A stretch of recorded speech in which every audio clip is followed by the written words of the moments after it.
Hey guys, it's Chris from Lewis Realty, and I got my partner here, Zach. And today we're going to take you guys on a little Topsail Shipwreck and Murder Mystery tour. We're in the Jeep today. We're going to start out on the beach, Topsail Adventure style, and we're going to head down to a shipwreck. Once we get down there, we're going to give you a little story on what happened with the shipwreck. It was 1919 when this happened, so almost 100 years ago. So with that said, I'm going to let you guys talk with Zach a minute. We're going to pull out on the beach, and you guys are in for a treat. You'll get some more beach shots, and we'll make our way down to the shipwreck. All right. Emergency vehicles only. Well, this is an emergency. Oh, there was a shipwreck. Let's go emergency and check it out. Four-wheel drive. Gotta have it. It's a nice mild day here on the ocean, or on the beach today. I think it's supposed to be mid-60s. Not too shabby.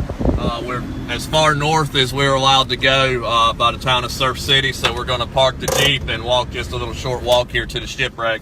As we pass barnacles, I'll tell you about barnacle bills, and then I'll show you the big shipwreck we're going to see today. Now, is that why there's a stop sign right there? That's what that means. It means stop. Stop means stop. All right, what this is, that was Barnacle Bill's fishing pier. Barnacle Bill started out as when the military had Operation Bumblebee here. They had an officers club right up here, and it was where the officers went to have a good time and relax. After the military left and the island was turned over to private investors, a gentleman came in, bought that officers club, built the fishing pier, turned the officers club into the pier house and a restaurant called Dinosaur. That was operated from, I believe, the late 50s, 1960s until 1996. And what happened in 1996 is we had Hurricane Fran.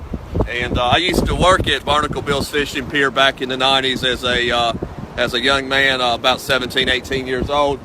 And the owner of it, Doug Manlin, used to tell us after every storm that he wasn't going to rebuild after the storm. And we all thought he was kind of just feeding us a line. Hurricane Bertha had came through a few months before, and us boys had went out with Mr. Doug and repaired the pier.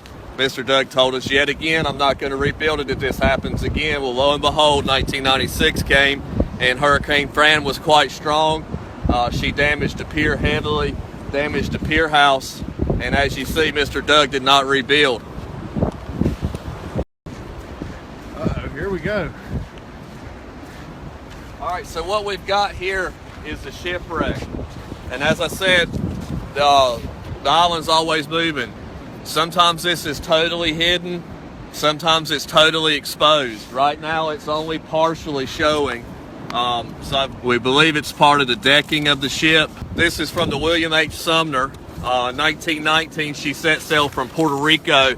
As they got down around New Topsail Inlet, which is actually the south end at Topsail Beach, some people on the islands noticed that the three-masted schooner was sailing kind of close to the shore. It wasn't unusual to see three-masted schooners in the early 1900s off of Topsail, but it was unusual to see them so close to the shore.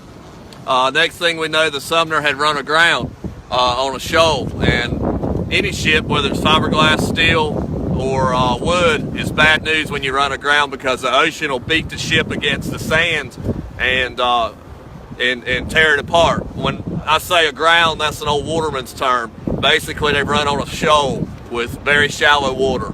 That's what running aground means. So she ran aground, and the captain wrote in the log off New Topsail Inlet, ran aground, set anchor. So he was going to be waiting for the tide to come in so they could get the ship off the ground. The first mate decided he was going to go into Hampstead, which was about 11 miles away, to find help. He went, he got some help, they came back, and the captain was dead.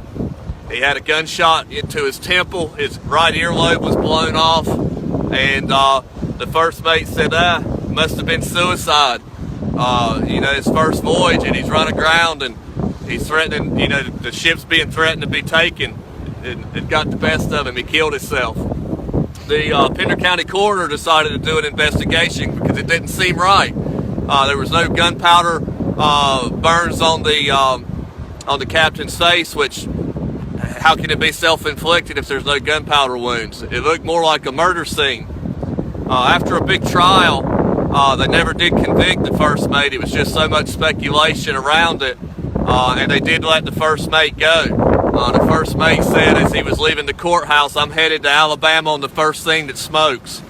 And history loses track of what happened to him after that. But the speculation is that the captain wanted to steam northward, and the crew was growing uneasy. They wanted to go ashore, get supplies, probably drink some rum, probably find some women, and have a good time on their voyage.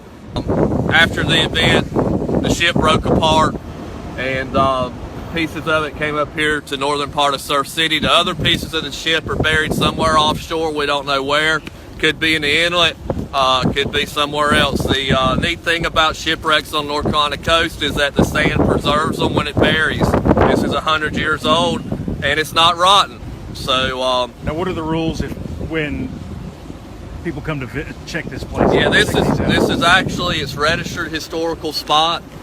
So you're not supposed to touch it, alter it, take pieces of it, anything that's going to damage it. They leave it where it's at. They're not ever going to move it and let nature take its course on the Sumner.